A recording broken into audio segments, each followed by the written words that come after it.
Hey, good morning. How's it going, everyone? Well, a little bit about me is just thinking about the kind of world that we're going into. And even though I live, a relatively comfortable life as semi-retired scholar, educator, researcher, and person, artist, etc., I always am thinking about there isn't a moment. So here I am up at 4:30, and I'm thinking about what do I want to teach this morning on FearISM. Yes, fear with the ism attached. And that concept will be the focus of this video. And I want to also just acknowledge that FearISM, I think, is the most important, or at least popular, of my work as a concept that has gotten out into the academic research communities, social sciences, particularly is what I'm going to be referring to today. I'll give you an update on how it's being used. So that it doesn't sound like just a weird concept, as it did in 1990 when I first used the term. And then later I've used it a few other times, and then finally, I'll get to this history a little bit. 2014 is when I kind of took off with it, and that was because of my meeting with Desh Suba, another, quote, amateur philosopher. He's out of Nepal with that background, and a very interesting thinker. He lives in Hong Kong right now, but and has for a while. He's written a lot on philosophy of FearISM as well. And we have some similarities and some differences, and I'll go through that today. So this is kind of a FearISM 101. But under the whole umbrella of these talks that I give is fear management education. So you might recall in an earlier video, I said something about the whole coronavirus pandemic, and now we could take the, another crisis that's coming about is the protests on, police brutality, which is part of racism. And I'm just holding up this card to show you that I suggested in this time, if many of you have your life changing in very specific ways, pleasant or unpleasant, but at least it's quite transforming for many of us to have to go through this very significant time and change of the pandemic, COVID-19.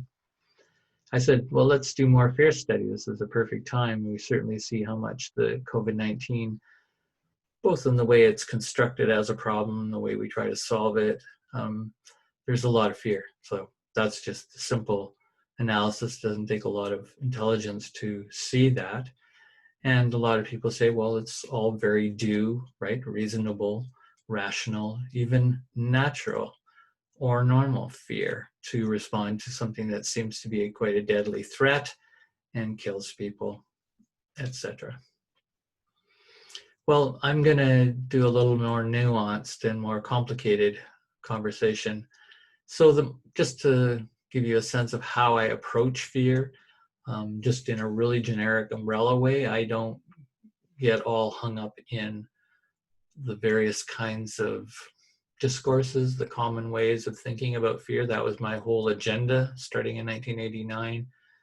I had this quite a strong visionary change experience that said, you really are here, your purpose, quote,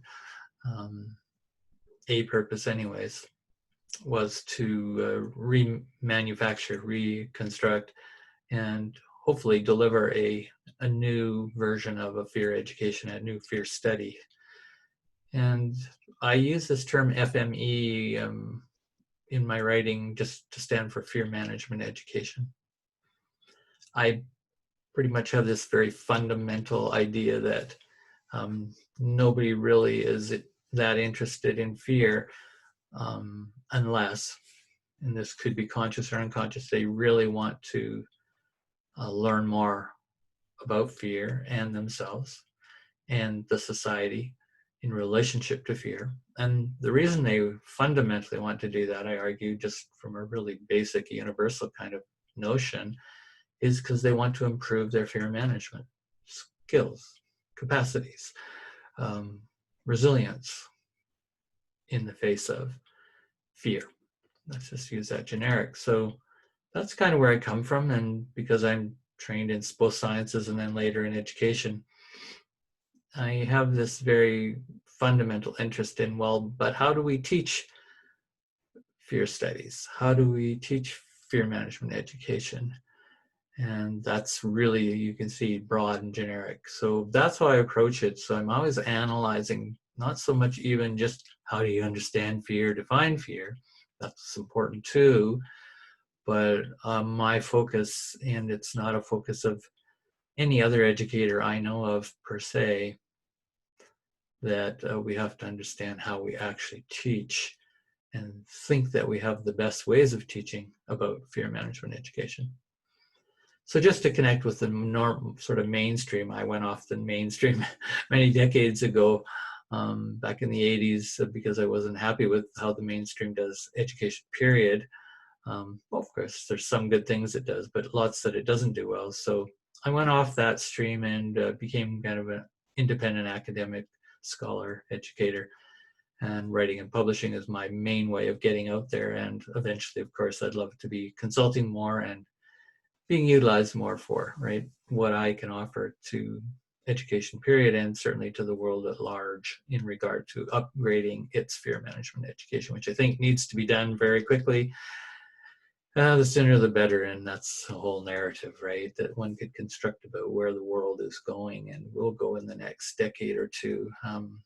Generally, it's not going to be pretty. And I think symptoms like whether it's COVID-19 and the whole cultural response to that, political response to that, as well as the medical, and the educational response to it, and then certainly the Floyd rebellions, if you want to call them that are going on in the United States. Big news in terms of race wars, and we're back to still seeing that we haven't solved many of those problems. Well, I'm going to go beyond issues of race and why it's important and racism, but I'm going to slide those very quickly into the term of FearISM. So be prepared. That's the kind of video I'm doing. I will do that for various reasons, but let me show you a quick little card I just produced this morning, just to give you an idea of how I work in a depth model in my fear management education approach and my theorizing and philosophizing on fear and fearlessness. But today I'll be focusing on fear. Yeah, so if you start at the top of the diagram, it's the most common is, what are our fears? How do we manage our fears? And if you really want to look underneath the concrete fears, I have a fear of this, I have a fear of that, then there's the analysis in fear management to look at, if you're lucky, a little depth underneath that, which is the more nebulous anxiety, so-called. So I'm not saying anything here new or innovative. Point being, I'm just showing you how I track the discourses or the kinds of fear education that is going on and has gone on, and what gets talked about the most and what gets talked about the least. And as you go down the chart, just let you kind of look at it there, that becomes my deeper interest. I focus more and more on the lower, and particularly I focus on what occurs below this line and or at or near the transition of that line. And that line, I guess, that curve would represent a kind of collective unconscious, if you will, or a societal, almost taboo, interestingly enough, that there's almost a fear of knowing fear itself. And, the famous phrase that FDR, Roosevelt, right, in the inaugural address in 1933, an American president, he said, the greatest fear, that we have is the fear of fear itself. If we're ever to pull out of the depression and rebuild a healthy or better society, so-called. Well, that had some good merits, and it was an amazing statement. And by the way, it was not his original statement. There are many people there's a whole history behind that discourse, that genealogy of fear itself is probably one of the biggest problems we have to overcome. Won't go into that history of that, but it goes way back into, even Francis Bacon, apparently, so we're now talking, 13th century, something like that. So the curve representing this kind of threshold, almost, as I call it, And as you go down, it's just less and less people talk about it. And that's, as soon as something doesn't get talked about or not seen, right, as part of the analysis of our problems of the day, whether we're talking individually or collectively or nationally or globally, what I call the big fear problem, the less we talk about as we go down. So that's the correlation of this chart, which I'm just showing you briefly. And you'll see I introduced the concept with fear with marks. And that was the deeper level I started to understand in the early 90s, is that it seems that we're dealing with fear as if fear doesn't change. And I'm saying we. So I'm talking about kind of the fear management discourses, the fear management common sense approaches to understanding fear and its management and transformation, that we sort of stopped thinking that fear itself was changing.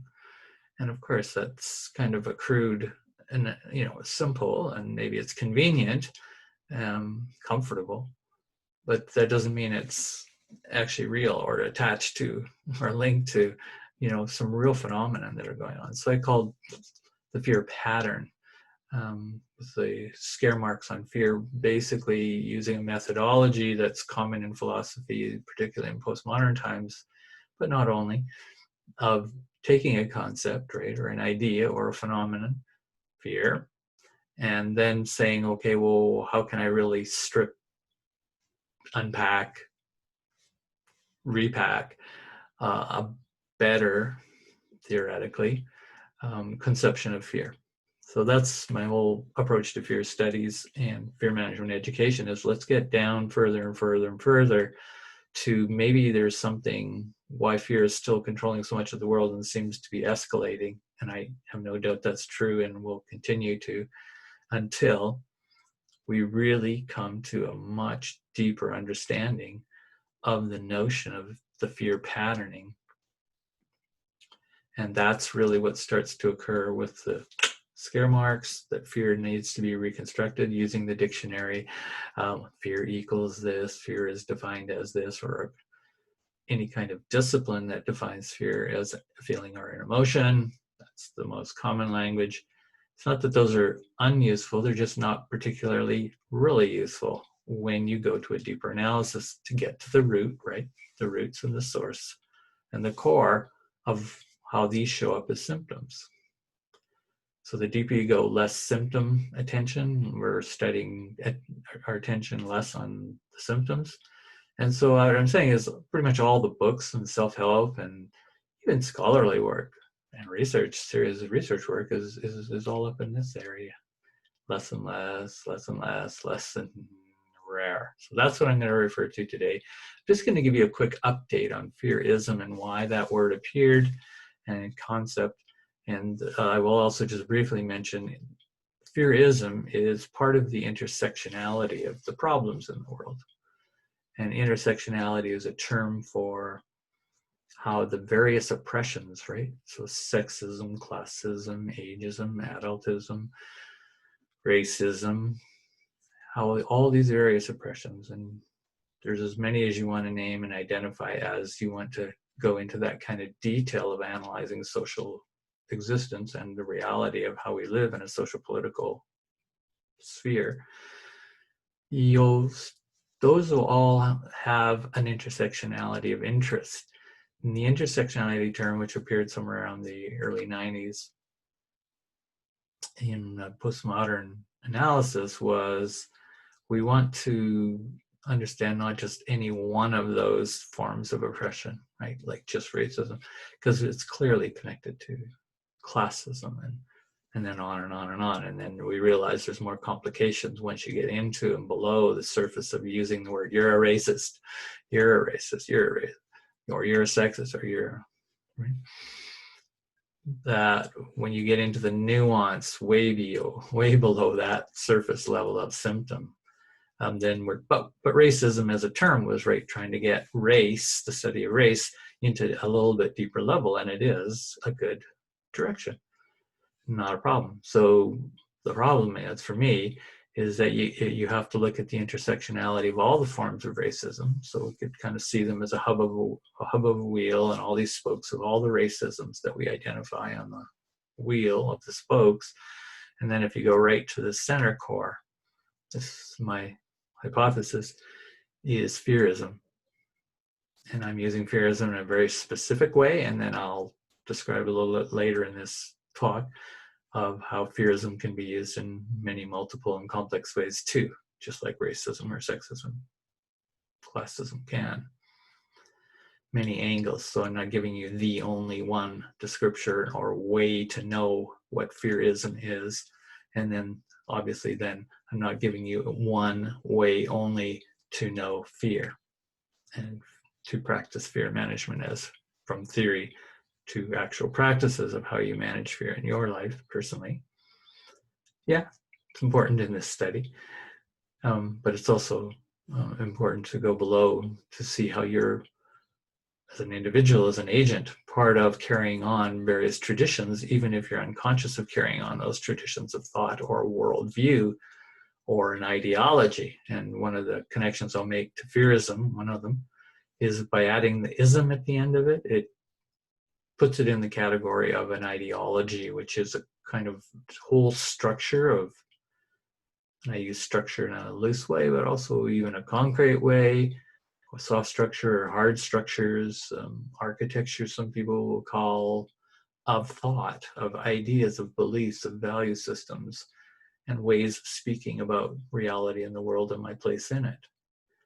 Almost like a cosmology, when an ideology is a particular, often politicized, in power creating narrative, if you will. These are all different terms you could use to construct a way and thou right way. Ideologies always have a tendency to be I'm right and you're not.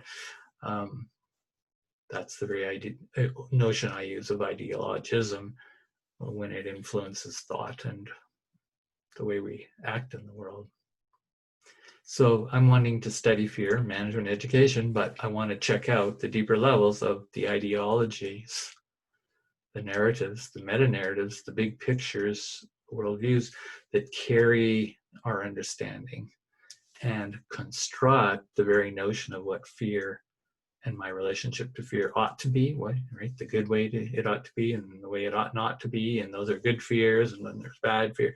All that is a very form of constructed knowledge. And there is no one empirical pure reality per se that is easy to access, but mostly we can access and study how we've constructed our knowledge about fear management as an educational process, whether we call it educational or not. And a lot of books on fear management that I see, they don't acknowledge that this is actually an educational approach that's going on. So I come in as someone with a Ph.D. in curriculum and pedagogy and analysis of educational curriculum, and I'm always analyzing, yeah, but do you folks realize you're actually creating a curriculum, and therefore do you understand the depths of the roots of how you've created that curriculum and the biases that go with it? So biases in that sense, I'm referring to how we prefer certain kinds of ways of seeing the world and producing knowledge and then acting on that knowledge. And there's other positions and perspectives. Have you looked at those? Have you compared them? What's your rationale for deciding on one perspective to fear management and not another? Typically, that is never discussed in fear management programs, courses, self-help books. No, it's usually one author or a group of authors promoting their particular view, and sometimes it's quite ideological, and they do not acknowledge in the book or warn you that this is an ideological position and there are many others, and maybe there's even Dr. Fisher's work and you should look at it because he looks at a meta perspective of all the different perspectives on fear management education. Okay, about that time, whether it's you, the viewer right now, or others can go, wow, this is getting really complex. Like I thought this was just going to be about fear. And of course, as you see in the title of the video, I said, no, it's about FearISM. It's kind of a FearISM 101 course.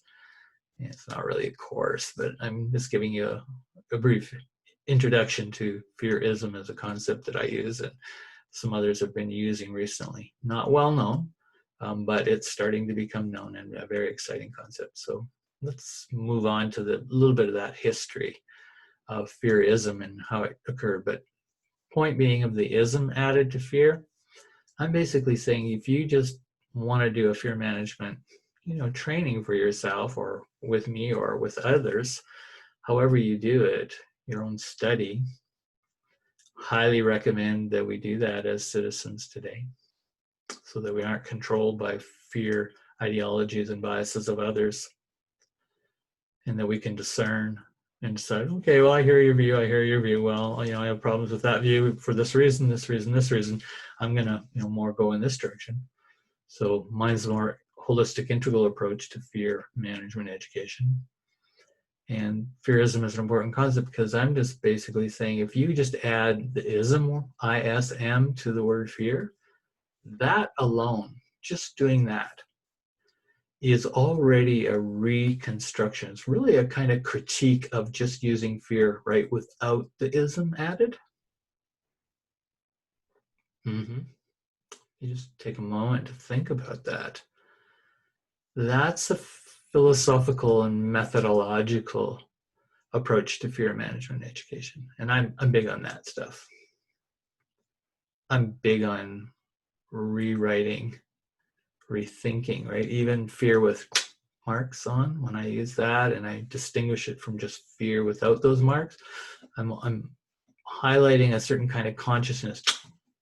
Pay attention. Don't accept everything that you hear about fear and how to manage it, the best ways, and what agendas people have and ideologies behind their agendas, whether you're a religion, whether you're a psychologist, whether you're a parent or a teacher in a school, etc. So this is our chance to do fear studies that really checks up on and really, makes people responsible for what they teach and say and write and say on videos.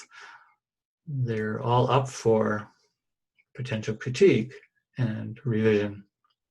So that's my fundamental philosophy. And putting the ism on fear is another way, besides the marks, to acknowledge and appreciate there's a concept here, that just like I don't want to just talk about races, I want to talk about racism, or I don't want to talk just about sexes, I want to talk about sexism, and so on. That is a huge shift. And with fear, that has, as I say, historically just not been done.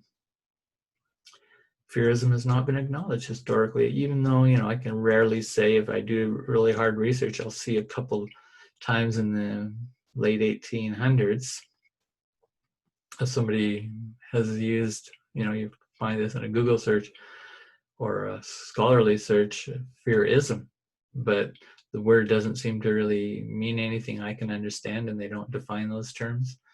They're just used, so they're not really giving any kind of conceptual. But just to let you know, FearISM has showed up even in the 19th century a couple times at least that I know of, probably more that I don't know of, and that's not, recorded in history, or it's not available in a digital search today. So nothing has happened substantially with the term FearISM until, as I say, in the 1990s, I used it as an equivalence of trying to understand in my fear research that perhaps there's something deeper going on that's below all this rhetoric, talk, discussion, education, management about fear. And I sort of came up with the idea, well, why don't we call something FearISM? And then I kind of related that on two ways. So the first way I did in the early 90s, actually 1990, when I used it in a piece of unpublished writing, I used it as a kind of equivalent to egoism. Ego, right? Ism. Not making it all bad, right? I'm not trying to do that particularly with this concept, but arguably, question mark, there's a lot of caution one brings to these concepts. meaning they have a lot of destructive capacity, or they represent, in a word, in a concept, and a potential theory of something that's highly violent, destructive to life. That's a simple way to put it. Or distortion of reality that goes with that destructivity when we're not connected to reality. So that's kind of where I'm going. So the two kind of prongs of my first use of FearISM was to connect it to egoism, which is another way of sort of psychologizing that ego is kind of fear-based, and a lot of people were saying this, and there's a whole literature you can track on that, and I think there's a lot to that. And so why egoism, right? Well, it's kind of because it's not just about your ego, but it's about kind of a whole way of thinking that's centered around the ego and its identity and its lens on perceiving the world through an egoistic, right? Or an egoism, right? Which is kind of like an ideology, and it perceives the world and then turns everything into an ego perspective. Some people might call that narcissistic perspective nowadays. Whatever, that's another complication I won't go into. The other prong on FearISM I was using in those early days, because I kind of dropped using the term much for various reasons. I don't know why. In 97, I started writing a little bit about it again and brought a definition to it, something like this really primal, primitive definition, unrehearsed in a sense, that FearISM is the underbelly of terrorism. So I was kind of saying terrorism and acts of terrorism, particularly, which terrorism itself is a way of thinking about, how to use terror to control people by fear, creating fear to get political control and so on, to commit crimes against humanity or life itself. And that terrorism still sort of tends to pay attention a lot to all the surfaces, just like fear management, right, pays attention to all the surfaces of our fears and panic and personality disorders and all the psychiatric labels of presenting symptoms. But of course, it's like when you get down lower and lower, that's what I was asking underneath terrorism. Well, why don't we have a concept of FearISM, right? Terrorism is just kind of like the extreme explosion of another process that's been building of a reality or a phenomenon, which we could call FearISM. FearISM is a phenomenon of a collective engagement with fear and fear-based ways of thinking and being and perceiving and acting. And then eventually some of that FearISM will appear in terrorism. Well, when you start looking at the literature on terrorism, it's really grown massively in the last few decades. And there's whole fields of it. There's journals for terrorism. There's a profession. You can get a degree in terrorology. So that all got me thinking about, well, why can't you get a degree in fearology?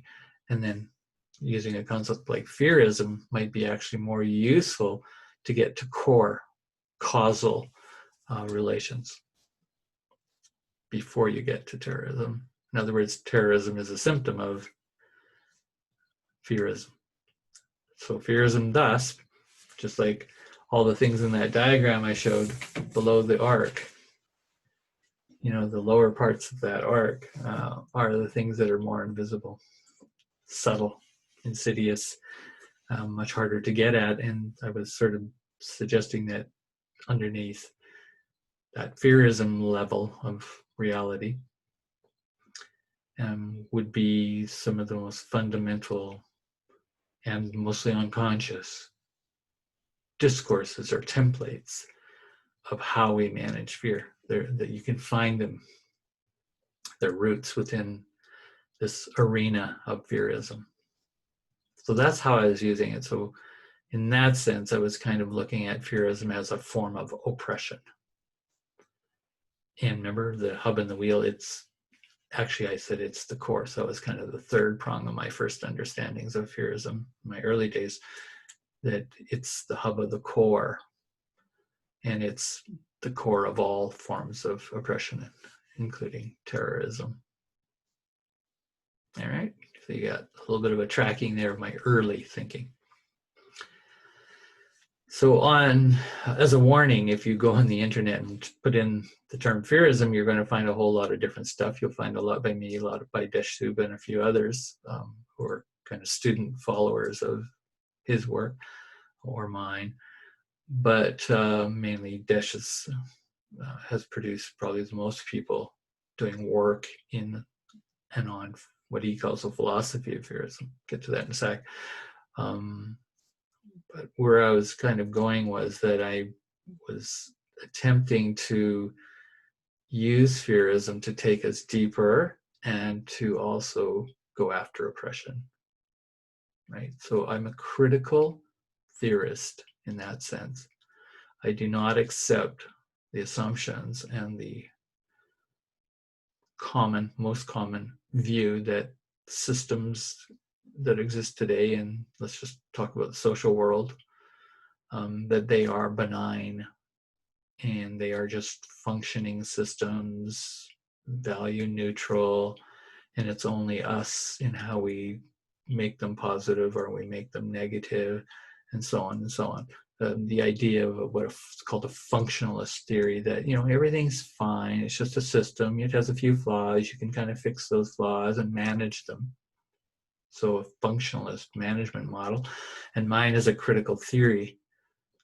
I accept there is some realities to functionalist view on things and methodologies to understand how things work, but fundamentally I operate on the assumption that we live in an oppressive society. And I'm generalizing that across many societies, if not all societies at some point, but that's a much more longer, nuanced discussion. Whether there's societies that have ever been non-oppressive is another story. So just if there is sexism, racism, adultism, classism going on anywhere in a society, well, then I would say if it's going on somewhere, that means the society has participated in that oppression, and invisible or visible oppressions, and therefore we live in an oppressive society. Let's just admit it and no longer deny it, and then get into functionalist thinking that we can just tweak here and tweak there and we'll make the world a better place. Yeah, no, that's not going to happen. And certainly my last 40, 50 years of following and being critical of society, as well as trying to be a productive member of society in my own ways as a researcher and thinker, educator, I'm not so convinced. The functionalist narrative is not going to sell me, and hopefully it doesn't sell a lot of other people. Unfortunately, it does. It's a very comfortable notion that we think we don't live in an oppressive society, and that it's their problem that they're having so much rebellion and violence, and why don't they just get along like the rest of us, and so-called, right? So you can hear some of the problems with how we analyze social world or social reality. And so when I say fear studies, right, fear management education, I'm saying we have to study that from a social perspective or lens or complex set of systems. Fear is always connected to that. And I have many videos on this channel, and I have much writing which explores more detail of how I philosophize and theorize about this kind of social perspective of fear as well, which includes the psychological, the biological, the neurological, and the philosophical, and the spiritual, and so on and so on. It includes all perspectives, right? That's that meta view that I take to fear studies, and it includes them and then transcends them, or at least tries to mature them or evolve a combination of all those perspectives into an integral or holistic perspective. So a little bit about the history then of FearISM, as I move to the last part of the video. I guess we'll start 2014. After my initial uses of FearISM, I didn't do much with it, and then I discovered the work of Desh-Sub. Write that out for you. So Nepalese thinker, very interesting, unique background he has, came out of the literary field. He was a writer. in Nepal, kind of a writer in exile with many other social political philosophical writers who were against the oppressive state in Nepal, which it's been much more or less kind of dictator type controlled government systems, and the country's also been invaded by others and so on. Won't get into the history of Nepal, which I don't really know that well. And he was one of the liberation writers, as I would say, using literature, poetry, fiction, and then he started getting into philosophical writing. And that started in 1999, his brief history of FearISM. He has a whole book on it, which tells some of that, but Philosophy of FearISM, that he termed this term FearISM as a way to interpret as a critical theory in literary studies, to analyze literature. How does literature, he was asking, if we use the concept of FearISM in literature, how does it use certain philosophical and perceptual action-based, character-based narrative that's fear-driven, or it's driven by trying to manage fear?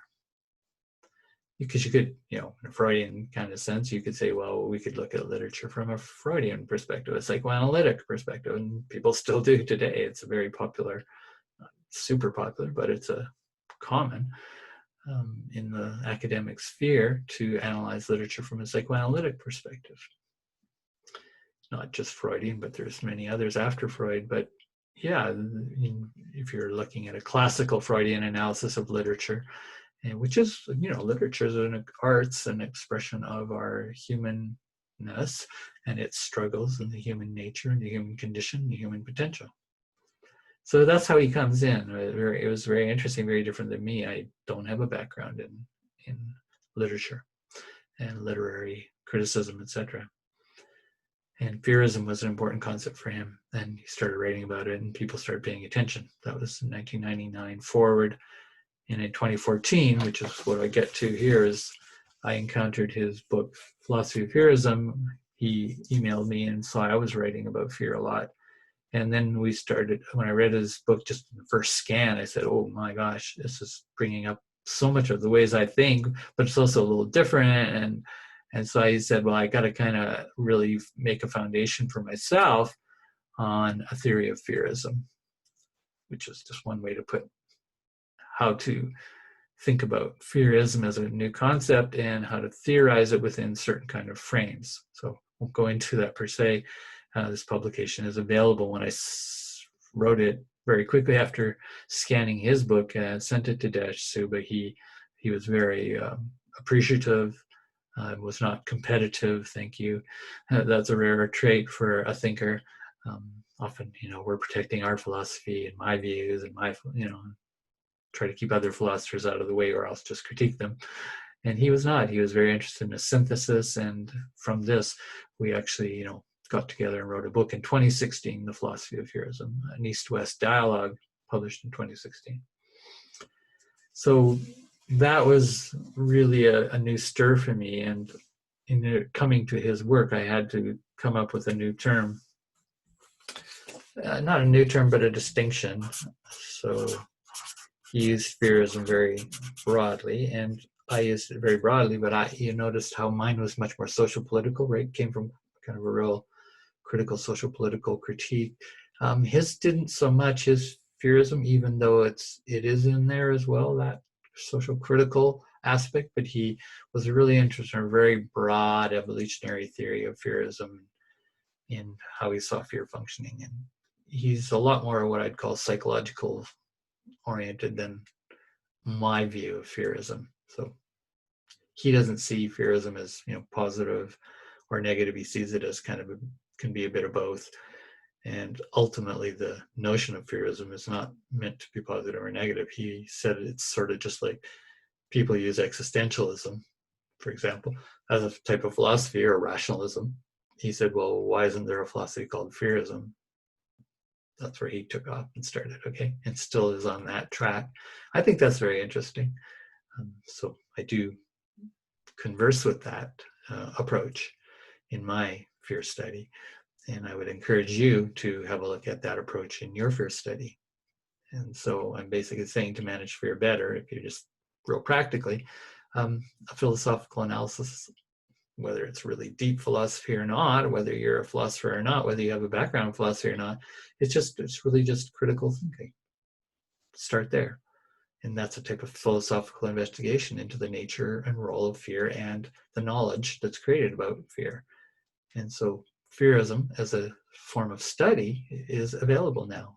It's being talked about, it's being thought about. And this is only really a recent, as I say, 20 to 25 years of emergence, and it's only just since 2014 really blooming as being put into readable, discussable texts. Okay, so it's not accepted in Desh's work, for example. It's not accepted in generally in the academy. A few odd places he's found some support, but generally it's not being taught, and it's not accepted and legitimated yet. And that's because there's lots that needs to be developed, and it's going to start to need more empirical studies to support FearISM, a philosophy of FearISM. But I'm just reminding you, it is an approach to fear management. And very rare will you ever hear that talked about. And I've just given you some methodology, some new vocabulary, some new models today, showing you that you can approach fear management for yourself and for the world, for as far as you want to carry it, of how to study fear in some new, deeper ways to get to root causes. So this is what I distinguished myself from Dash as FearISM T. I said my approach to FearISM independently, remember, we came at this totally different parts of the world, different backgrounds, which I think tells us a lot that FearISM is actually there. It's a phenomenon. It's just being registered and now named. And the toxic form is what my main emphasis has been on. So I make that distinction. So from that publication, when I started researching more on uses of fear, and I always go and look up, I do a Google alert search, and that tells you when FearISM is being used in some publication by some scholar. And thanks to Google Scholar for that service, I started finding in global migration studies there were a lot of people using the term FearISM. So I wrote this paper. I think this paper summarized just like 15, 16 different researchers in the field of this sort of umbrella concept, global migration studies, which includes studies of refugees, asylum seekers, immigrants, eco-refugees, a massive world of scholarship that's opened up, and political, and it's really important, of what are we going to do with all the migrants of all kinds that are building in numbers, millions and millions and millions, virtually, every year in massive ways, and will continue as life conditions become very intolerable in certain kinds of areas of the world. And climate change itself now producing massive amounts. So that's what I was looking at, is how people were using FearISM. And the reason was, I won't go into the fine detail history, you can look this publication up as well, it's available, that people were using a notion of FearISM that came from my original defining it in academia in a journal of curriculum theorizing in 2006. Even though I'd been using it in publishing before, but nothing got into the marginal mainstream of academic work until 2006. So that publication was called Invoking Fear Studies, actually, that name of that article, very substantial article on kind of based on my dissertation work, etc., and my studies on fear even before I went to grad school.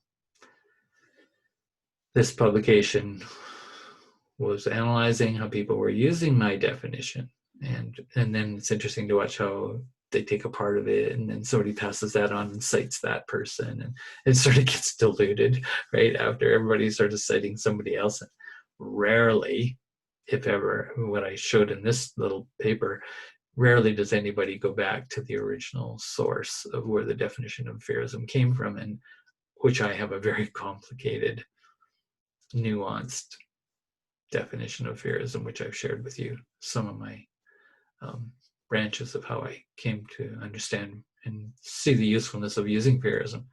So they were using it like I was, and they weren't using it like Desh Suba uses FearISM, but they were definitely using it like I was using it, as a form of oppression, right? As a kind of kernel, a hub of the intersectionality. And they often linked FearISM with xenophobia, for example, right? Fear of others, the different, the strange, the foreigner. And that's, of course, core concept and reality of the phenomenon of migrations and how migrants are met at the edges of other societies, ethnic groups, and so on, and how they're dealt with. Very disastrous often, sometimes not. Sometimes things go well in receiving these very vulnerable peoples.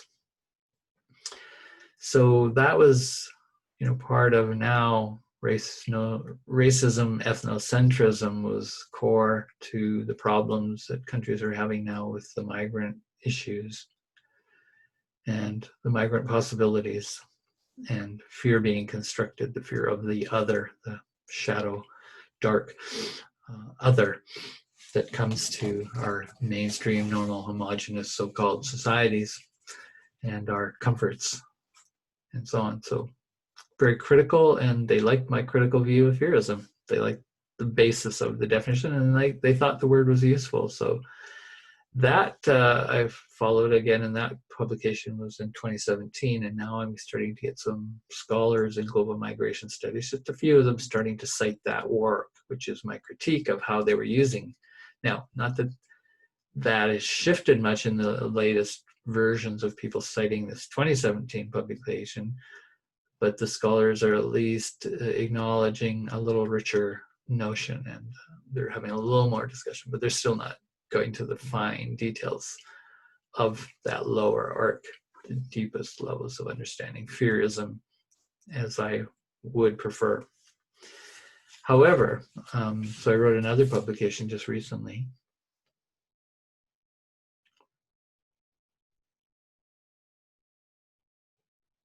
So what this did is it kind of updates the 2017 paper, showing that, I'm going to show you the diagram that one of the groups of researchers in Belgium used, and I really think it's a good start to a more complex use of FearISM.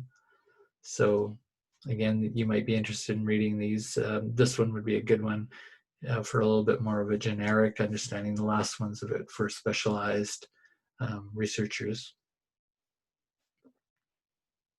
Point being, there's a new approach, I'm calling it force field vector analysis or use of FearISM. Get to that in a sec. I'll show you their diagram they use, but it's really basically saying fear is no longer just a factor in influencing social behavior or individual group behavior and so on. And fear is a factor, right? Fear factor has been a very common discourse. There's TV shows after it, there's books and teachings and workshops, addressing the fear factor. All very popularized, and even the word FearISM has gotten popularized. So if you go on the internet, I think I was indicating earlier, you'll see FearISM used in a very, very loose, watery, superficial kind of way, but it's still an interesting way because it's pointing to a direction of we need to pay attention to something beyond just fear, and they're using the word FearISM online in popular discourse. And it's kind of like fear-mongering. It's pretty much equivalent to FearISM as a type of fear-mongering. So that's how it's being popularized. Again, those people aren't using it with doing research on FearISM that's occurred since the 1990s forward. And so this publication, if I can just flip to it now, beyond the fear factor to a fear being used as a part of in a quadrant analysis or as a force field. This diagram is a reproduction from the paper. And so that quadrant is just a way of mapping or organizing ideas, discourses, data, organizing it onto this map that you basically, you can analyze. This was a study on discourses of people talking about living in Brussels and or around Brussels, the major city, and how their perceptions were. And, you know, are they more metropolitan? Are they more Acadian, which is traditional? This is kind of more progressive. And they run along this spectrum, and you can kind of plot where certain people's views, perceptions, discourses, how they talk about their city and themselves and others. And then the same here is FearISM on this side is what they put. I was very delighted to see, and acknowledging it as sort of a polar opposite of cosmopolitanism. And this is kind of more towards a mistrust, generally, in, as one's worldview or perception. And this is toward a trust in diversity, is another way to put it. So this is called a force field analysis, not that you need to necessarily care about that, but it's a social science methodology, very accepted and used. You can study any concept, you can study any situation and use a force field analysis. You could put any kind of, you know, polar concepts or themes on that, and then again, kind of looking at the spectrum of where people's and groups or where the data aligns. Most of the people think this way or perceive the world that way. Most, you know, a few over here and a few over here, and you can start analyzing the data, which I've used that over the past in my work as well, going way back. And FearISM has one of those constructs on that as a vector, as one of the polarities, is very interesting. I don't think it's the ideal way to use FearISM. I'll just kind of end the video now with wrapping up. I'm going to be doing a paper just again in the next few days on my view of how FearISM has been used in education or not used, and I'm education literature, right, in the broadest sense of education as a field. And the reality is it's not being used, it's not being picked up, even though I've been writing on that since unofficially 1990, and I've been publishing various uses of the term FearISM, but it's not being picked up on. Educators will talk about fear, but they're not going to go to the deeper level, and I haven't looked at this concept of FearISM, which I think is disastrous for the field of education. The social scientists are now moving ahead, and they are going after it, and more every year I see her publishing using the term. However, still not a really deep level of analysis that I would like. So this next publication I'm writing will be on how educators use it, why they probably don't. So I'll theorize a bit, and then I'm going to show my modification of that diagram, that force field analysis diagram these particular researchers used in Belgium. And I'll add quite a few nuances to show that FearISM should actually be in the core of that quadrant diagram. It should be right in the hub. And then you can have your other concepts, that's fine, but that publication I won't go into it more because I'm just barely thinking about it now. But you'll get where I'm going is to centralize that in our analysis of social reality and political realities, cultural realities. And that could be quite powerful because it's going to lead to my notion of fearlessness as a solution as part of fear management.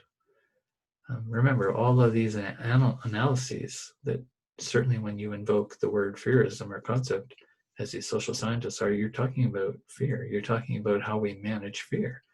And, you know, one of the consequences is, in their study showed, is that people have that on the fear end of FearISM, that's really, you can interpret that as mistrust. That's where xenophobia is, right? That's where ethnocentrism is, and, you know, the inclusion exclusion problem. They're the excluders. On the other side, cosmopolitanism was the includers, diversity. So very powerful concepts, often in a political sense, right? Traditional and progressive get also connected and related to trust and mistrust of difference and of the other. So othering is a type of fearing which is based in FearISM. Would be my quick little summary of how to understand othering in a new language of FearISM. Thanks for listening to this today. FearISM 101. Let's keep the conversation going. If you have comments, if you want me to talk about more details or aspects of FearISM, if you want more resources and so on, I can help you if you wish. Just drop me a line on below this video and let's get discussion going. I appreciate that. We need to really improve fear management on this planet, education-wise.